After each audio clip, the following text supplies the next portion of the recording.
ஆபரண தங்கத்தின் விலை தற்பொழுது 1,00,000 நெருங்கியிருக்கிறது. நேற்று காலை பார்த்தோமென்றால் சவரனுக்கு 1,600 ரூபாய் விலை உயர்ந்திருந்த நிலையில் நேற்று மாலை சவரன் 960 ரூபாய் தங்கம் விலை ஏறியிருப்பது குறிப்பிடத்தக்கது. தற்பொழுது 1 கிராம் தங்கத்தின் விலை 12,370 ரூபாய்க்கு விற்பனையாகிறது. அதே போன்று வெள்ளியின் விலையும் 1 கிராம் 216 ரூபாயை எட்டியிருக்கிறது.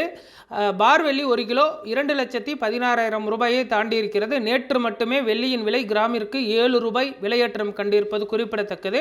அதே போன்று தங்கத்தின் விலை இதுவரை இல்லாத புதிய உச்சமாக 98,960 ரூபாயை எட்டியிருக்கிறது. தீபாவளி பண்டிகைக்கு பின்பு 88,000 வரை விலை குறைந்து விற்பனையான நிலையில் தற்பொழுது 99,000 நெருங்கியிருக்கிறது. அடுத்து வரக்கூடிய ஒரு சில தினங்களில் 1,00,000 எட்டிவிடும் என எதிர்பார்க்கப்படுகிறது.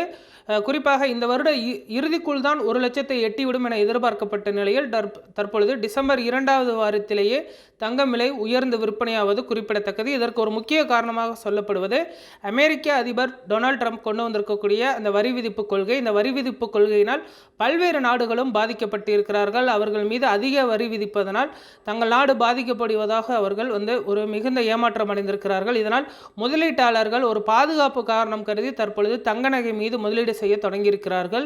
இதுதான் பார்த்தோம்னால் தங்க நகை விலையற்ற ஒரு முக்கிய காரணமாக சொல்லப்படுகிறது. இந்திய முதலீட்டாளர்களின் பார்வையும் தற்பொழுது தங்க நகை மீது திரும்பி இருக்கிறது. அதே போன்று தங்கத்திற்கு மாற்றாக சொல்லக்கூடிய அந்த வெள்ளியின் மீதும் தற்பொழுது முதலீட்டாளர்கள் பார்வை திரும்பி இருக்கிறது. வெள்ளி வாங்குவதே தற்பொழுது சிரமம் என்ற ஒரு நிலையை எட்டும் என்றும் எதிர்பார்க்கப்படுகிறது. ஏனென்று சொன்னால் பார் வெள்ளி இதற்கு முன்பு 1,50,000 விற்பனை நிலையில் தற்பொழுது 2,00,000 கடந்திருக்கிறது. இதனால் வெள்ளி வாங்குவதுமே தற்பொழுது சிரமம் என்ற ஒரு சூழல் தான் உருவாகி கொண்டிருக்கிறது.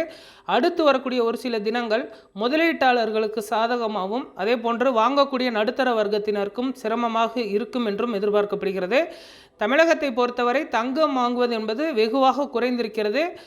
தேவை இருப்போர் மட்டுமே தற்பொழுது கட்டாய தேவையின் அடிப்படையில் வாங்கக்கூடிய ஒரு சூழல் தான் இருக்கிறது. இதனால் தங்கம் மற்றும் வெள்ளி விலையை குறைக்கக்கூடிய ஒரு சூழல் வேண்டும் என்று பொதுமக்களின் தரப்பில் ஒரு கோரிக்கையானது வைக்கப்பட்டிருக்கிறது. அதே போன்றே அமெரிக்காவின் மத்திய வங்கியான ஃபெடரல் வங்கியும் தற்பொழுது வாடிக்கையாளர்களுடைய அந்த வட்டி விகிதத்தை குறைத்திருக்கிறது. இதனால் தற்பொழுது முதலீட்டாளர்கள் தங்க நகை மீது அதிக அளவில் முதலீடு செய்ய இருப்பதாக மத்திய வங்கிகளிலிருந்து வரக்கூடிய தகவல்கள் தெரிவிக்கின்றன. அடுத்து வரக்கூடிய ஜனவரி பிப்ரவரி மாதத்திற்குள் 1,00,000 தாண்டிவிடும் 1,4 லட்சம் வரை நகை விலையேற்றம் காணலாம் என எதிர்பார்க்கப்படுவதால் தற்பொழுதே தங்க நகை வாங்குவதற்கு சரியான நேரமாக இருக்கும் என்றும் தங்க நகை விற்பனையாளர் சங்கத்தினர் தெரிவித்திருக்கிறார்கள்.